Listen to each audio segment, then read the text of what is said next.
Well, Erin, you've covered education for many years now.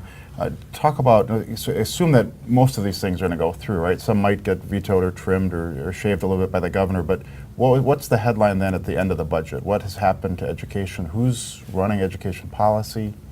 We've gone rightward, of course, but what are the big takeaways for people? Well, I think the power has really shifted, and what you're seeing is there's been a Republican appetite to send more public money to private or at least independent school options that don't have to answer to a school board in the name of increasing efficiencies and increasing innovation.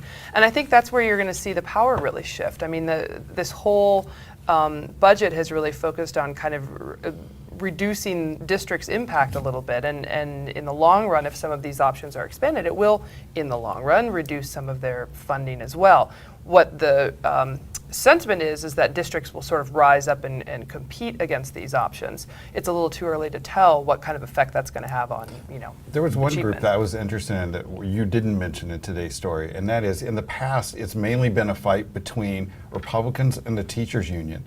And it's not so much the teachers union this time, it's parent groups, districts, superintendents, other groups who are stepping in because of the reduced power of WEAC in the state. Do you think it's true? Yeah, you're absolutely seeing some of these groups rise up, sort of in the vacuum that's been left by unions that aren't as mobile anymore. They don't have as many dues payments coming in to support this kind of work. So you really saw at the beginning of the budget not too many other people filling that void, and sort of late in the game here, you're really seeing parents groups rise up all over the state and sort of be a more vocal presence, and superintendents kind of doing the same thing, standing up and actually trying to be a little bit more vocal about these things.